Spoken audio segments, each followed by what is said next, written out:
안녕하세요. 핀테크 연구소입니다. 네, 안녕하세요. 오늘은 한 핀테크 연구소에서 나온 아주 흥미로운 보고서를 가지고 헤데라, HBAR에 대해 깊이 파고들어 볼까 합니다. 요즘 암호화폐 시장에서 정말 독특한 포지션을 차지하고 있는 프로젝트죠. 이 보고서가 현재 헤데라의 상황을 딱 한마디로 이렇게 표현하더라고요.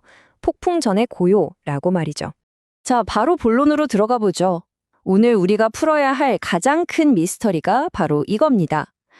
헤데라의 기술력이나 글로벌 파트너십 같은 펀다멘털은 정말 압도적일 수준인데 이상하게도 시장 가격이나 대중의 관심은 너무나도 조용하다는 것. 이 엄청난 간극, 대체 왜 생기는 걸까요? 오늘 바로 이 지점을 집중적으로 파헤쳐 보겠습니다. 이 간극의 좋은 쪽부터 한번 숫자로 확인해 보죠. 이 핀테크 연구소에서 평가한 사회 인정지수 SAI 점수인데요. 헤데라가 무려 68점을 받았습니다. 이게 어느 정도냐면 적극적 인정 단계거든요. 그러니까 기술적인 혁신이나 파트너십의 가치는 이미 시장에서 충분히 알아주고 있다는 명확한 증거죠. 그러면 결국 이 질문으로 다시 돌아올 수밖에 없어요. 아니, 이렇게 좋은 점수를 받고 있는데 왜 시장의 실제 반응과는 이렇게까지 차이가 나는 걸까? 이 질문이야말로 오늘 우리가 끝까지 붙들고 가야 할 핵심이라고 할 수 있겠습니다. 자, 우선 헤데라를 아주 긍정적으로 보는 쪽, 그러니까 강세론의 근거부터 한번 살펴보겠습니다. 도대체 분석가들이 왜 압도적이라는 표현까지 써가면서 헤데라의 펀더멘털을 칭찬하는 걸까요? 첫 번째는 뭐니 해도 기술력입니다. 이 그림이 정말 직관적으로 보여주는데요. 기존의 블록체인이 한 번에 차 한 대씩만 지나갈 수 있는 꽉 막힌 1차선 도로라면 헤데라의 해시그래프 기술은 그냥 수만 대의 데이터 차량이 동시에 쌩쌩 달리는 다차선 고속도로라고 생각하시면 돼요.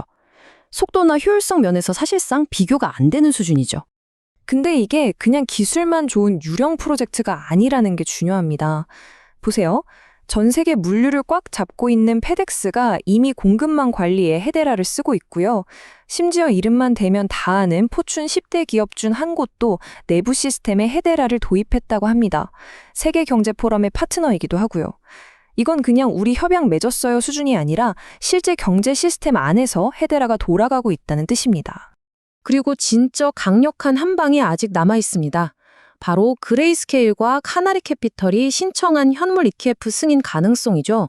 만약 이게 정말 승인이 된다면 제도권의 거대한 기관 자금이 이 파이프라인을 통해서 콸콸 쏟아져 들어올 수 있는 거거든요.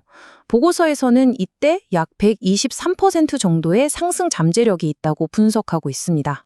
자, 여기까지 들으면 와, 헤데라 당장 사야겠는데 싶으실 수도 있어요. 그런데 이제 이야기의 반대편으로 넘어가 봐야 합니다. 아니, 모든 게 이렇게 완벽해 보이는데 시장은 왜 이렇게 싸늘한 침묵을 지키고 있는 걸까요? 이 보고서는 그 이유를 아주 냉정하게 세 가지 핵심 리스크로 정리해서 지적하고 있습니다. 바로 이 리스크들이 헤데라의 발목을 꽉 잡고 있다는 거죠. 첫 번째 리스크, 바로 디파이 생태계가 거의 없다는 점입니다. 예를 들어 솔라나 같은 프로젝트를 보면 일반 사용자들이 매일 들어가서 뭔가를 할 수 있는 일종의 놀이터가 잘 갖춰져 있잖아요.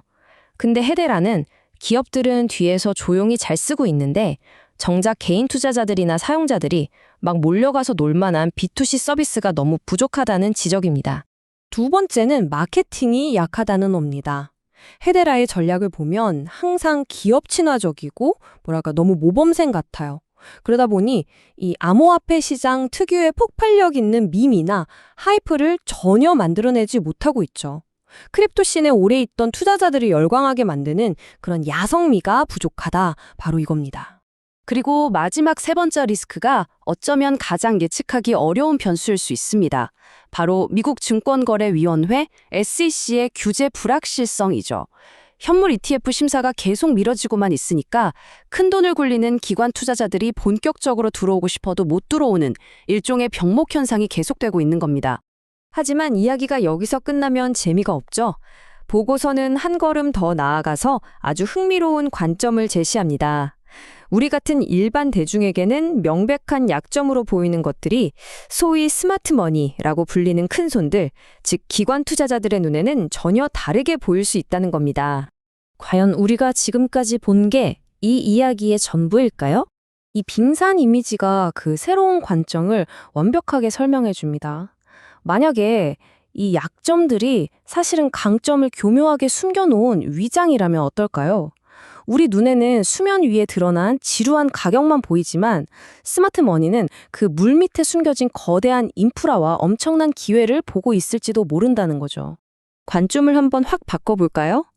일반 대중에게는 그저 지루한 가격 흐름과 답답한 SEC의 결정 지연으로 보이지만 스마트머니의 시각에서는 이게 바로 다른 경쟁자들이 쉽게 따라올 수 없는 경제적 해자를 깊게 파는 과정이고 낮은 가격에 조용히 물량을 쓸어 담을 수 있는 최적의 매집 시간으로 보일 수 있다는 겁니다.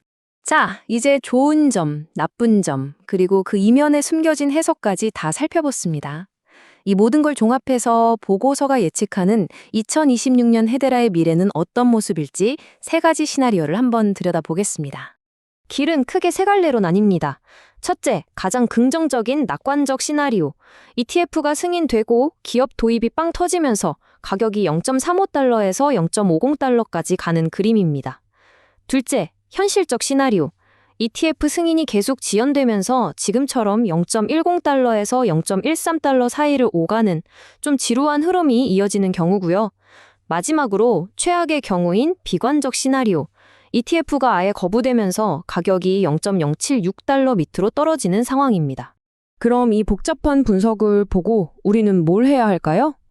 이제 분석에서 한 단계 나아가서 앞으로 우리가 뭘 주시해야 하는지 구체적인 행동 계획을 한번 짜보겠습니다.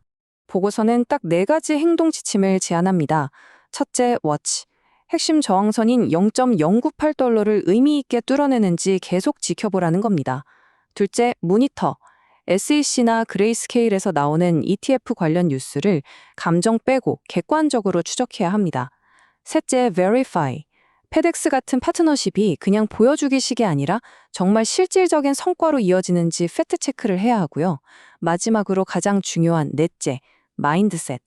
단기적인 가격 펌핑에 흔들리지 말고 기업들이 도입하는 속도에 맞춰서 장기적인 호흡을 유지하는 마음가짐이 필요합니다. 이 모든 이야기를 관통하는 헤데라의 궁극적인 비전은 결국 이 한 단어로 요약될 수 있습니다. 보이지 않는 인프라. 마지막으로 이 질문을 여러분께 던지면서 오늘 이야기를 마무리할까 합니다.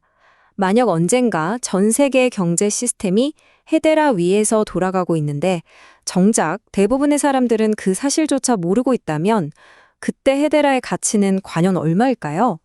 화려한 유행이 아니라 공기처럼 보이지 않는 효용성만으로 그 가치를 증명하게 될 때 우리는 그걸 어떻게 평가해야 할까요? 오늘 이 분석이 여러분 각자의 답을 찾는데 조금이나마 도움이 되었으면 좋겠습니다. 핀테크 연구소가 전해드렸습니다. 감사합니다.